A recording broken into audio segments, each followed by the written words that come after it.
السلام عليكم.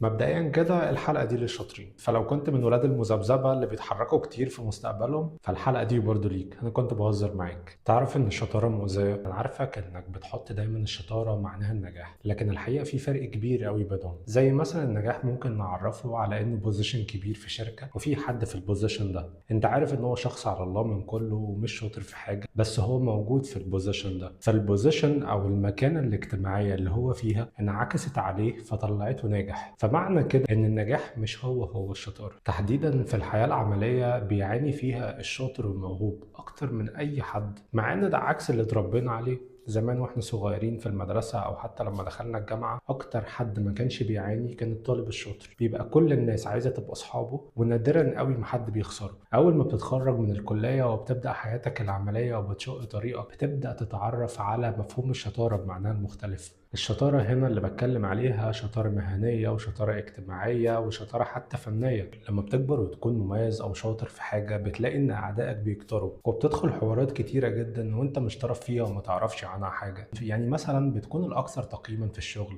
والأكثر تاسكات والأقل إنصاف. غالبا بتتهمش في حاجات كتيرة جدا، خصوصا لو كنت في بيئة عمل توكسيك. وقتها بتدخل حرب نفسية ما انتش عارف مين دخلك فيها، وبتبدأ تسأل نفسك أسئلة كتيرة جدا. أنا عملت إيه عشان يحصل معايا كل ده؟ مع إني شاطر في شغلي، ناجح جدا اجتماعيا، شكلي كويس، بتعامل كويس، سلوكي كويس، وبرغم كده مش باخد حقي زي ما أي حد أقل مني بياخد حقه في المكان. الفكرة هنا إن الناس دي نجحت إنها تدخلك ساحة المعركة النفسية دي، وإنت الحقيقة معكش أي دعم يقويك في الموقف ده غير دماغك. تحديدا عقلك هو اللي بيديلك المدد والإشارات بأنك قوي أو أنك تصلح أو لا تصلح. المشكلة هنا لو أنت حاطط عقلك خصم وابتدى يصور لك أنك شخص ضعيف وشخص فعلا مش شاطر ومش موهوب وأن الناس اللي حواليك كلهم موهوبين. لما بتقع في الفخ ده تحديدا مش بتاخد بالك من مشكلة الشطارة الأساسية. الشطارة يا صديقي تنور البني آدم زيادة عن اللزوم، بتبروزه في فريم حلو، البرواز اللي مش بيحبه الشخص السادة العادي، لأنه بيشوفك طول الوقت تهديد وحاطط نفسه دايما في مقارنة معاك وكل مرة بيخسرك. بدل ما بيشتغل على نفسه بيشتغلك انت، بيطلعك مسرح، بيحاول يبين عيوبك وأخطائك، بيتصيد ليك أي حاجة غلط عملتها.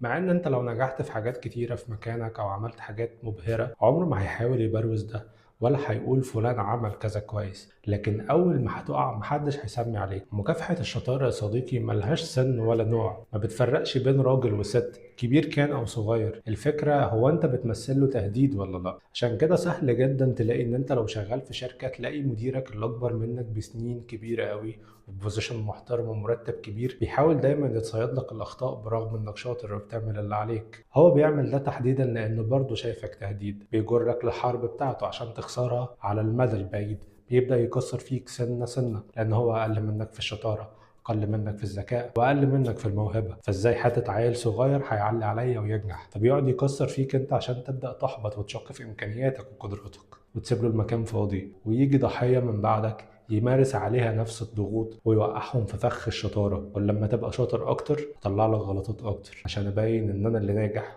وانت اللي فاشل. انت مثلا يا بنت خالتي تلاقي ست كبيره جدا فرق العمر بينكم كبير حطاكي في دماغها في تجمعات معينه عشان انت في برواز اتراكتيف، شايفاكي تهديد. ممكن تكوني جميله اكتر منها، ممكن تكوني اتراكتيف اكتر منها، ممكن تكوني ناجحه اجتماعيا ناجحه مهنيا. والموضوع ده تحديدا بيبان جدا وسط البنات. تلاقي البنت او الست اللي بتشتغل ممكن تبقى في مجتمع اللي مش بيشتغلوا يتريقوا عليها ويتنمروا عليها، ولو بنت مش بتشتغل وسط مجتمع من البنات اللي بيشتغلوا برضه بيتنمروا عليها. الفكرة هي محاولة التقليل من الشيء اللي انت بتعمله. الهالة اللي حوالين الشاطر والموهوب بتنوره اكتر من اللازم وطاقتها اكبر من احتمال الاشخاص العادية، وهنا بيظهر تربية كل واحد. الطبيعي ان مفيش حد فينا بيحب الاشخاص اللي حواليه ينوروا زيادة عن اللزوم، بس مش معنى كده ان انا امنعهم من ان هم ينوروا. لكن الطبيعي ان انا اشتغل على نفسي، احاول احط نفسي في نفس البرواز الناجح والشاطر اللي هم فيه. انا عارف انك دلوقتي في موقف السلام النفسي مش لاقي اي حاجة توصلك لروحك. هقول لك على معلومة صغيرة هتفرق معاك. تعرف ان مخ البني ادم دوره الرئيسي هو حماية الجسم اللي عايش فيه، انه يحميك ويحاول يوصلك للاستقرار البدني والنفسي. عقلك لما بتصور له انك عايش في حرب طول الوقت او ان انت مهدد طول الوقت بيبدأ ياخد قرارات تجنبية، يخاف انه يصطدم فينزل عن مستواه، يخاف انه يخسر لقمة عيشه فيضيع كل شطارته في الشغل، يخاف انه يعبر عن نفسه او انه يواجه الكلام اللي بيتقال له، فتلاقي نفسك اقل واحدة في المجتمع اللي انت فيه برغم انهم اقل منك بقى ليهم وجود عنك وتأثير، وتحولت شطارتك من برواز ناجح لبرواز تاني متكسر. كل الناس هتاخدك عبرة بدل ما تاخدك مثل. احنا مش محتاجين نصدق حد لو احنا مصدقين نفسنا. مشكلتنا دايما ان احنا لما بنسمع من الناس كتير بنبدأ ناخد انطباعات مختلفة عننا. صديقي، لما تتعامل مع نفسك في المواقف الصعبة اللي زي دي ابعت اشارات لمخك، مش اشارات نجاة ان انت عايز تنجو، ابعت منه اشارات دعم ان يدخل معاك الحرب دي، يديك عتاد وقوة نفسية تقدر تتغلب بيها على المواقف الصعبة اللي بتمر بيها. انا عارف ان السلام النفسي طريقه صعب وكتير قوي بيتوه وهو بيحاول يوصل له، لكن على الاقل وانت في طريقك ليه حاول تمشي الطريق من البداية صح، ما تتوهش من نفسك تحديدا. انت عمرك ما هتعرف تحسن الناس ولا تطورهم ولا تغير في سلوكهم ونفسيتهم. صدقني الحرب دي كلها بتخلص في حاجة واحدة بس، لما بتسأل نفسك هو أنا فعلا الشخص اللي بيقولوا عليه؟ هو أنا فعلا الشخص اللي مش شاطر؟ أول ما بتسأل الأسئلة الانهزامية دي لنفسك أعرف إنك اتهزمت. عشان كده دايما بيقولوا من زمان ولحد النهاردة وقعت الشاطر ب1000. عارف ليه ب1000؟ لأنها فيها 1000 نوع من الشماتة، 1000 نوع من التشفي، 1000 نوع من الشعور السيء ناحيتك، 1000 نوع من أشخاص سيئة نفسها فعلا وكان نفسها إن أنت تقع. فلما وقعت وقعتك كانت خسائرها كبيرة جدا. الشطارة والموهبة الكبيرة ليهم ضريبة كبيرة جدا لأن نجاحهم كبير جدا، والهالة الاجتماعية اللي بيحطوك فيها برضه كبيرة جدا. وكل ما المكاسب كبرت كل ما الضريبة كبرت معاها. فاللي انت فيه طبيعي جدا، والحروب اللي بتقوم عليك طبيعية جدا، الكلام السلبي اللي بيتقال عنك طبيعي جدا. الحروب دي انت دخلتها مش عشان انت خصم فيها، لكن عشان انت بتمثل تهديد. انا ما ينفعش احفزك، ما ينفعش انا ابعت الاشاره لمخك بدل ما انت اللي تبعتها، ما ينفعش اقول لك ان انت اهم واحد في حياتك، لكن اللي اقدر اقوله لك اللي انا بعيشه من تجارب واللي بيتحكالي من تجارب. كل اللي انتصر فيها على الناس المؤذية هو شخص كان دايما يسمع من هنا ويطلع من هنا.